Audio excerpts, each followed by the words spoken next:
Have you ever watched an episode and wondered why these people act like this? Because I know I have. So in this series, I'm gonna use my degree in psychology and research everything that I can to explain some of those crazy situations. Let us pretend I have the answers.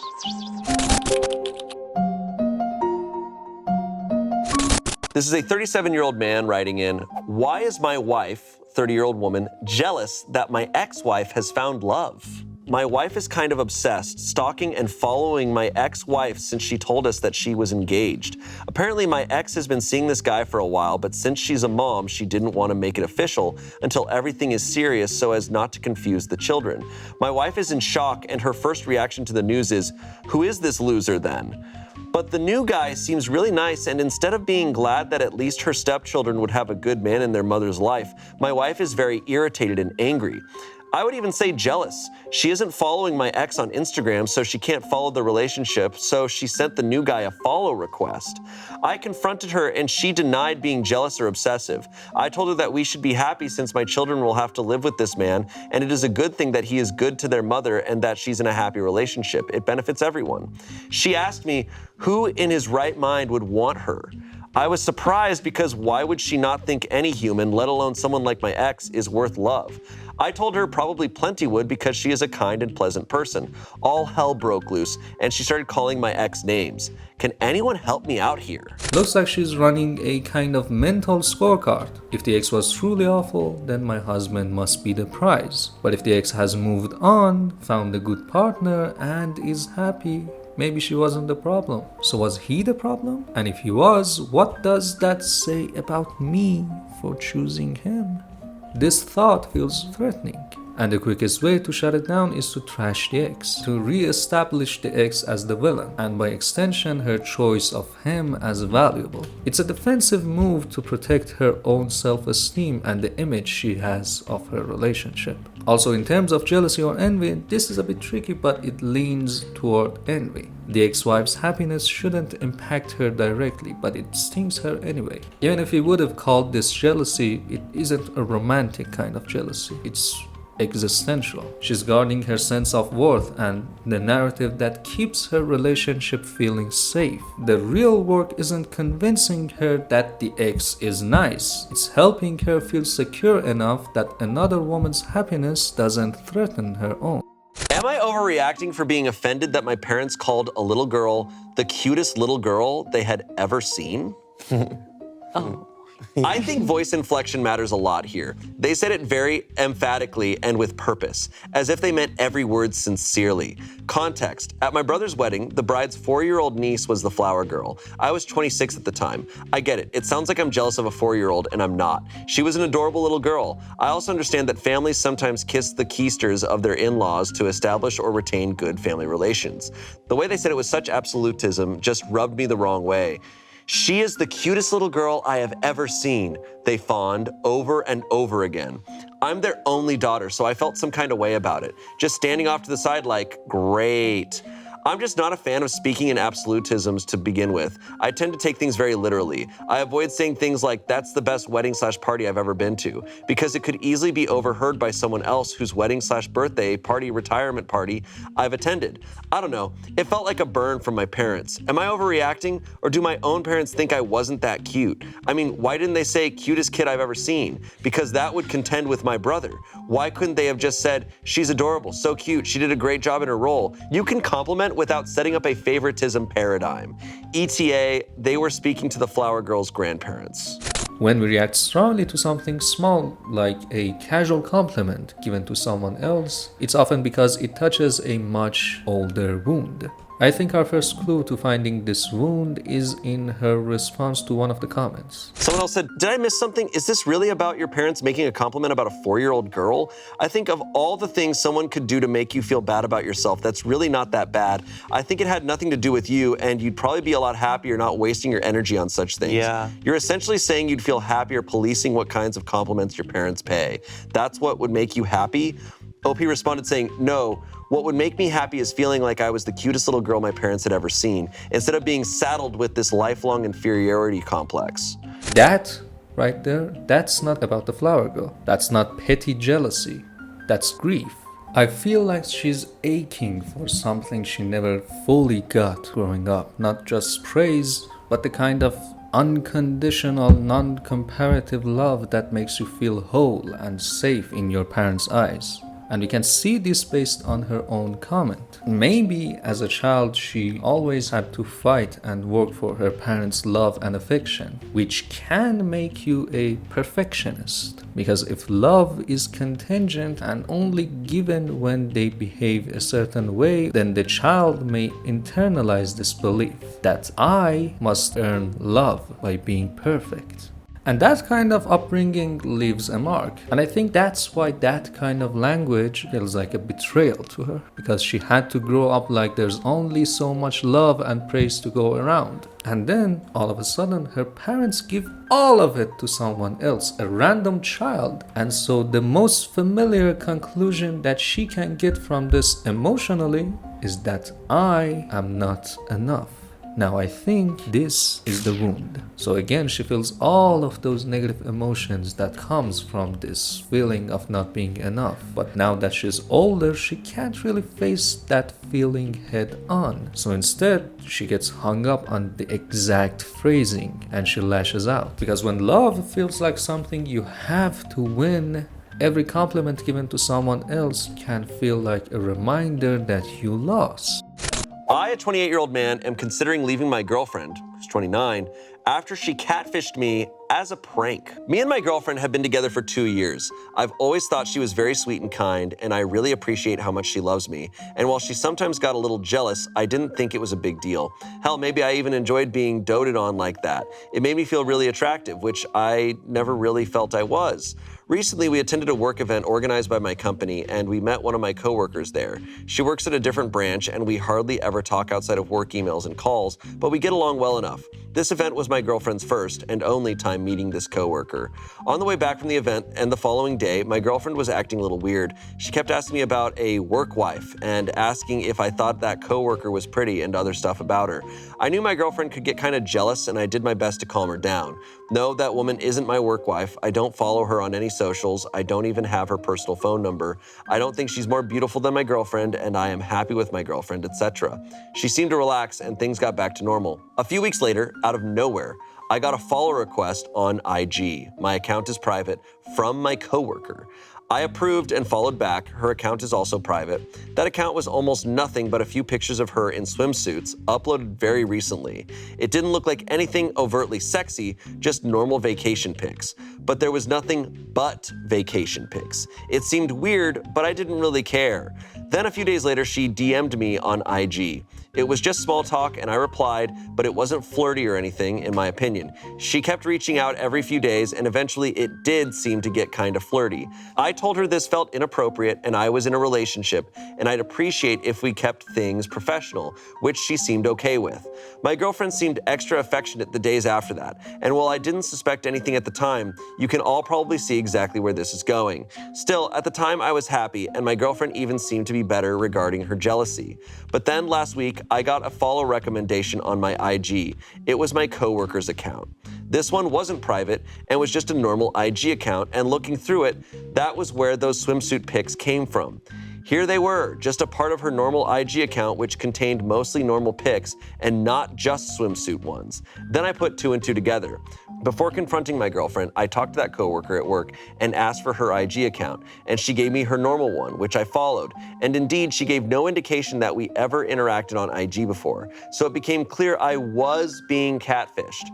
I confronted my girlfriend then, and at first, when I was trying to be subtle, she denied everything outright. Then she shifted to gaslighting me about it and saying it was just a prank, or that it was a test, or that because she was cheated on before, she just needed to know that she could trust me. I told her that her being able to trust me was great, but how am I supposed to trust her now? She said that made no sense, and kept deflecting no matter how I tried to explain, going so far as to question how I even knew it was her if I wasn't cheating on her with my coworker. I told her that this was unfair and manipulative, and that I needed needed some time and went home. She's been texting and calling since, saying that I'm ruining a great relationship over nothing. I'm overreacting and that when I finally realize how much she loves me, it might be too late, and it's not fair for me to throw everything we built over some skank. But that just feels incredibly manipulative to me, and like she doesn't get what she did wrong at all. So I'm conflicted between wanting to just cut and run and giving it another go.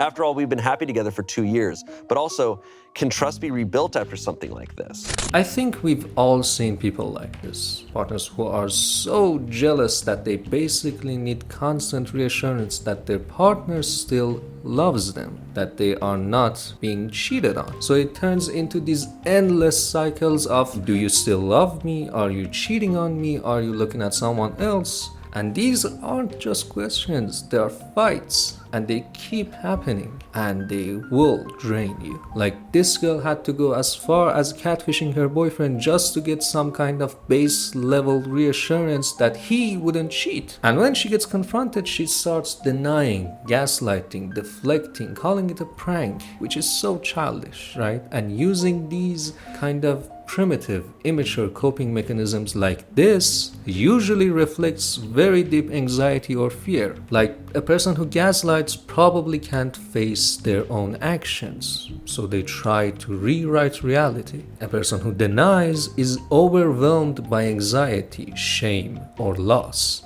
And someone who manipulates probably has a deep fear of rejection.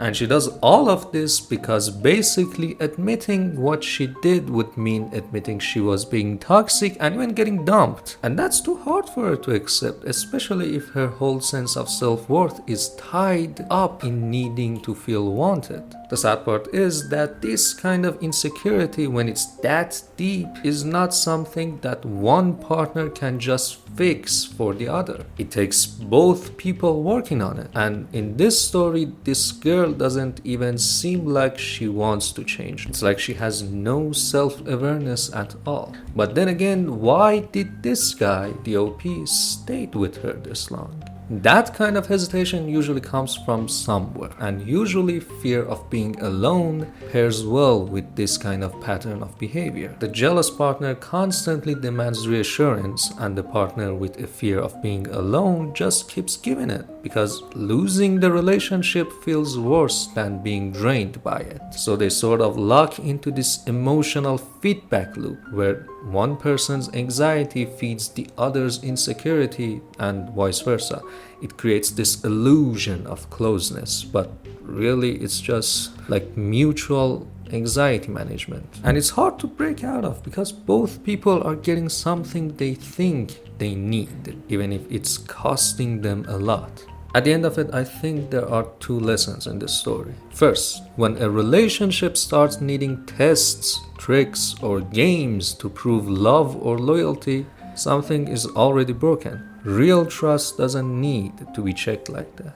And second, if your fears are so strong that you tolerate being manipulated just to keep someone around, then that fear is making your choices for you. So it's probably best to get to know them first. Am I the asshole for my reaction to my sister-in-law's nickname for my husband? Okay, the people involved, me, a 27-year-old woman, my husband, Connor, 27-year-old man, and his sister, Sophie, a 30-year-old woman, fake names. I feel uncomfortable with the nickname my sister-in-law calls my husband, Bubby, Bubs, or Booba. It's not inherently sexual, but I think it's weird for two grown adults. No one else in his family calls him that, just her. When I brought it up to my husband, he brushed me off, saying she's always called him that. Last night at a family dinner, she used the nickname, and I guess I made a face and got quiet, which I tend to do. Later, when we were alone, she asked if something was wrong. I debated saying nothing, but figured this was my chance to address it. I told her I found it inappropriate, especially since my husband doesn't like nicknames in general. She wasn't surprised, which annoyed me, and said that as long as Connor doesn't mind, she doesn't see the issue. She also said she felt like I was implying something inappropriate, which was gross, her words. Then that set me off, and I regrettably made a comment about how she's been single her whole life and might be projecting onto her brother. She just started laughing and said if I'm jealous of my husband's sister, I need couples therapy. Then she said she'd ask Connor if it bothered him, and if so, she'd stop. At that point, I panicked because I didn't want this getting back to my in-laws. As she was leaving, I told her not to start drama and to handle it like adults instead of telling on me. Oh. She just rolled her eyes and said, "You made your bed." Today, she called Connor and told him everything. He said the nickname doesn't bother him and that my reaction was disrespectful to his sister. He also said it made him feel like I don't see their relationship as platonic, which is disgusting.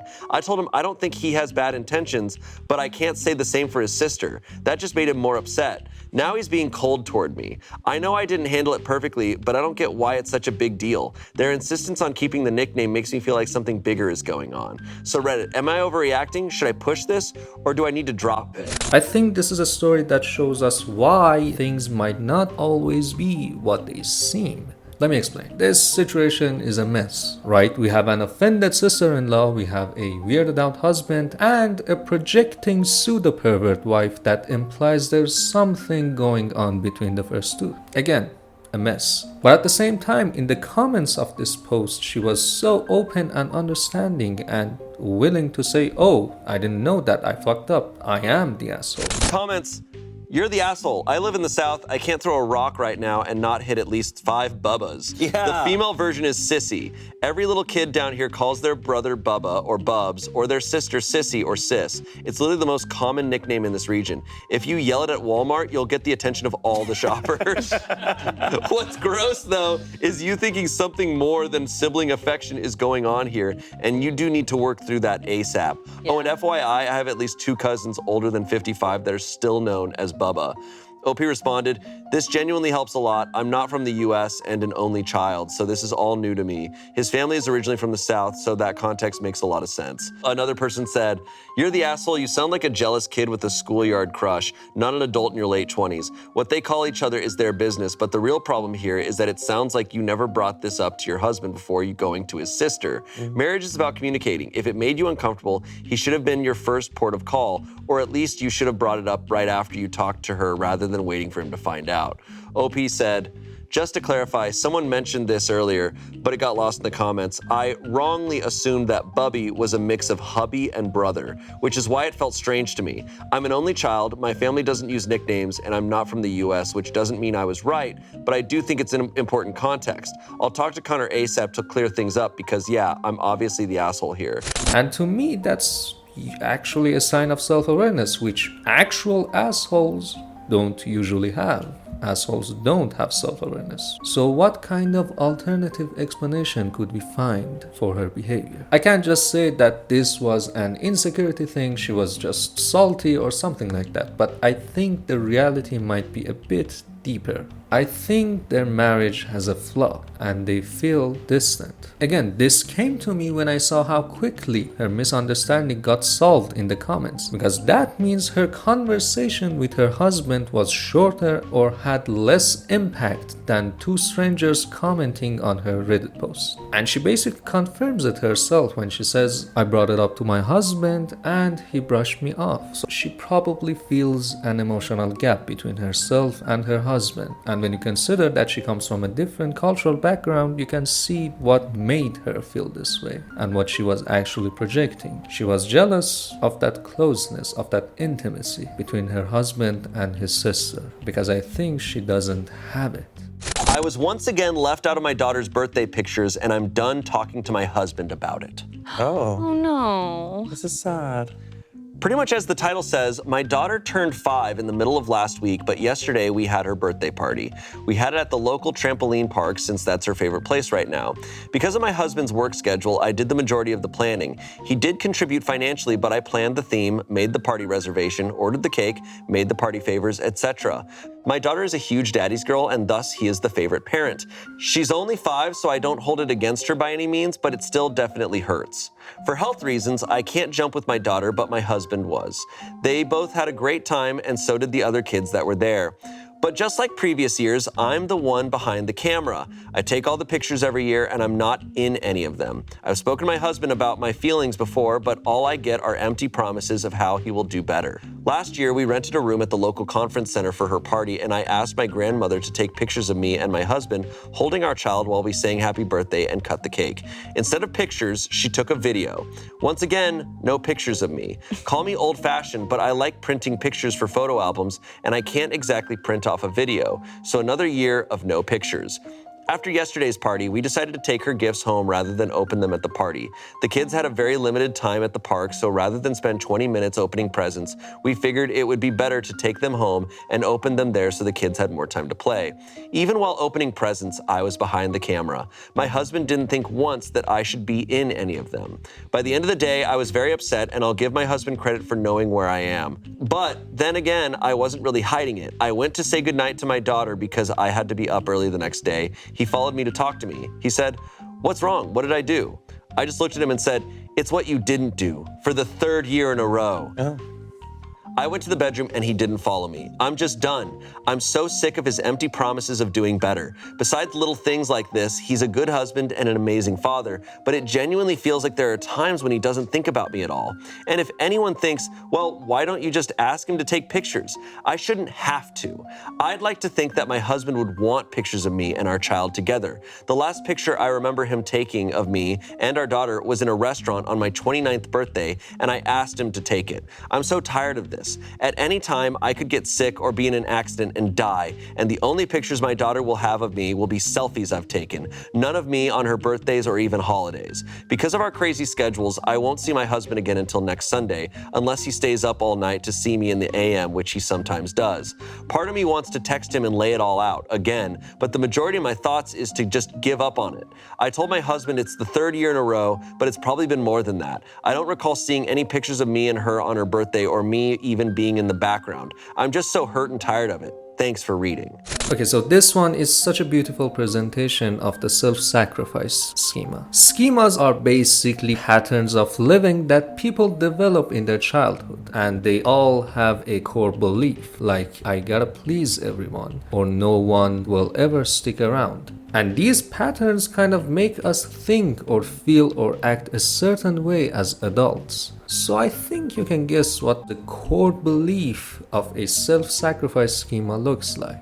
My role is to give, care, and keep things running. And if I put my needs first, I'm selfish or will hurt other people. And the resulting pattern of this core belief consists of mainly 4 things. First of all is chronic caretaking. Second one is difficulty asking for help, praise, or attention. Third is resentment and invisibility. And fourth one is guilt when they do prioritize themselves.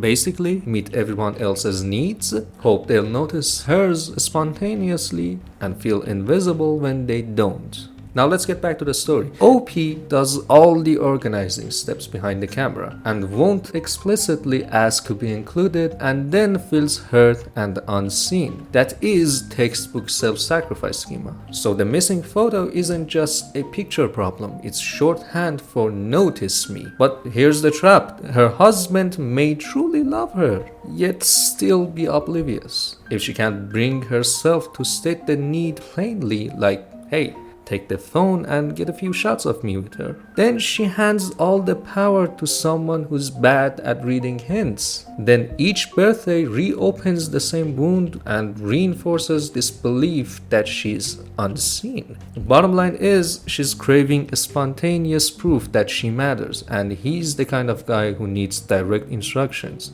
Until those two realities meet, this cycle repeats. She sacrifices and hopes while he enjoys the moment and forgets, and the camera keeps recording her absence. Thank you for watching, and I hope you enjoyed this video.